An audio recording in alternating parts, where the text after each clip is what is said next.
রক্ষা যোজনা কেন বস্তার উপরে হাঁড়ি চিহ্ন লাগিয়ে হাঁড়ি চিহ্নে ভোট দিন খাদ্য সাথী লিখছেন? আমরা জল জীবন মিশন নিয়েও বারে বারে 21 সালে বলেছি।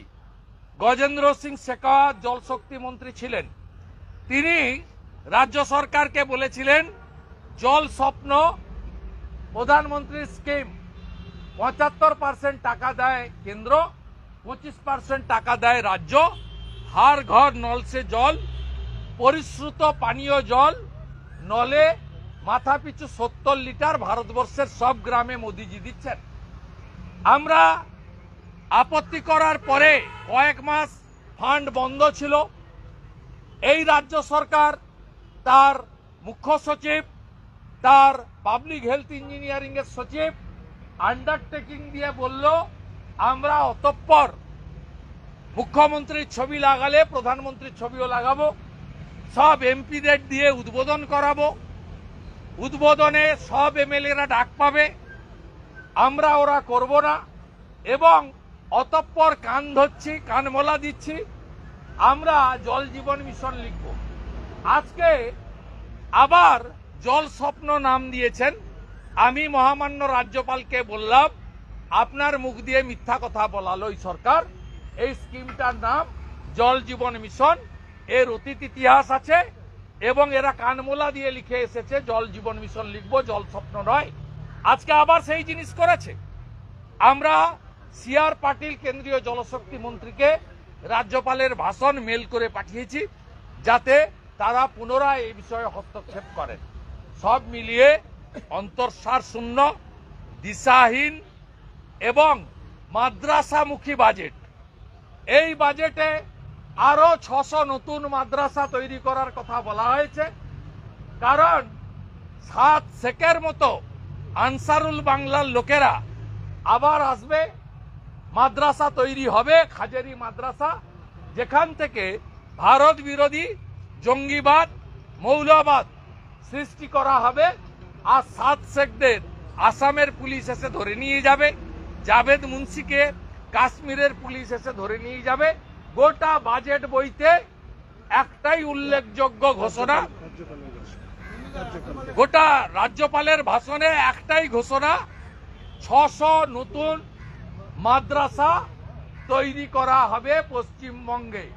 জাগো হিন্দু জাগো, বাঁটেগা তো কাটেগা, এক রহেগা তো সেফ রহেগা।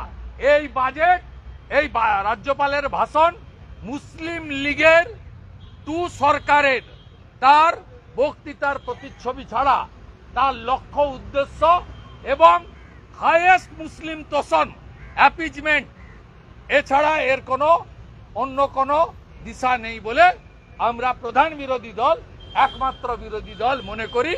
আমরা বাজেট ডিসকাশনে পুরো মাত্রায় ভারতীয় জনতা পার্টির বিধায়করা অংশগ্রহণ করবেন। আমাদের বক্তৃতায় বাধা দিলে ওদের বক্তৃতায় বাধা দেওয়া হবে, আমাদের বক্তৃতা করতে না দিলে ওদেরও বক্তৃতা করতে আমরা দেব না। আমরা তথ্য দিয়ে, যুক্তি দিয়ে, আমাদের chief whip opposition Shankar Ghosh, পার্টির 2 জিএস এমএলএ আছেন, অগ্নিমিত্রা পাল এবং দীপক বর্মন, তারা সমগ্র বিধানসভাতে আগামী 2 দিন 13 এবং 17 ডিসকাশনে আমরা রাজ্যপালের ভাষণে ধন্যবাদ জ্ঞাপনে অংশগ্রহণ করব।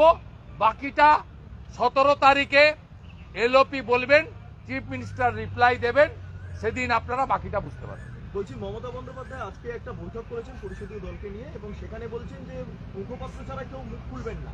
কেন এই পরিস্থিতি? কারণ আপনারা এই প্রশ্নের উত্তর ওদের বাড়িতে কি হচ্ছে আমাকে জিজ্ঞেস করবেন না, কিন্তু আপনারা এই প্রশ্নের উত্তর কার কার কাছ থেকে নিতে পারেন? মদন মিত্রর কাছ থেকে নিতে পারেন, 2 হুমায়ুন কবিরের কাছ থেকে নিতে পারেন, একটা ডেবরার হুমায়ুন কবির, আরেকটা ভরতপুরের হুমায়ুন কবির, আরেকটা আপনার এই বলাগড়ের যে এমএলএটা মাঝে মাঝে কান্ডাকাটি করে মনোরঞ্জন ব্যাপারী, এর কাছ থেকে নিতে পারেন। I am unfit. মানে কি মমতা বন্দ্যোপাধ্যায় বারবার করে বলছেন আমি চেয়ারপারসন, মানে ওনার মতো নেত্রীকে দলে বারবার এই কথাটা বলতে হচ্ছে যাতে ভাইপোর কাছে কেউ না যায়। Message clear, pack pack pack প্যাকের কাছে কেউ না যায়। মমতা বন্দ্যোপাধ্যায় অভ্যন্তরীণ সংঘাত কি অ্যাকচুয়ালি শুরু হয়ে গিয়েছে? না, এই সংঘাত কতটা আছে জানি না, কারণ আমরা একটা সময় দেখতাম সিপিএম এর উপর যে রেগে যাচ্ছে ফরওয়ার্ড ব্লকে যায়, ফরওয়ার্ড ব্লকের উপর কেউ রেগে গেলে সিপিএম এ যেত, তারা আবার আসন সমঝোতা করে নিত ভোটের সময়। বাম ঐক্য জিন্দাবাদ, ব্যানার্জি পরিবার জিন্দাবাদ বলে এরা ভোটের সময় এক হয়ে হয়তো লড়বে। আমাদের ঐক্যবদ্ধ ব্যানার্জি পরিবারকে, দুর্নীতিগ্রস্ত ব্যানার্জির পরিবারকে, পিসি ভাইপোকে একসঙ্গেই হারাতে হবে, সেই লক্ষ্য নিয়েই আমরা কাজ করব। তবে এখন একটু আধটু তো আমরা খবর রাখি, একটু আধটু তো হচ্ছে, সরাসরি ঘরের লোক না হলেও বাকি তো কিছু কিছু জিনিস আমরা দেখতে পাচ্ছি, সেগুলো তো কিছু কিছু হচ্ছে। মমতা বন্দ্যোপাধ্যায় বলছেন 2/3 আসন নিয়ে আমরা ফিরবো 2026 সালে, 2/3 আসন নিয়ে তৃণমূল না, তিনি তো মোদিজিকে অনেকবার তাড়িয়েছেন। উনি 19 সালে ব্রিগেডে সভা করে ইউনাইটেড ইন্ডিয়া ডাক দিয়েছিলেন, দিয়ে বলেছিলেন এবার আমরা দিল্লি দখল করব।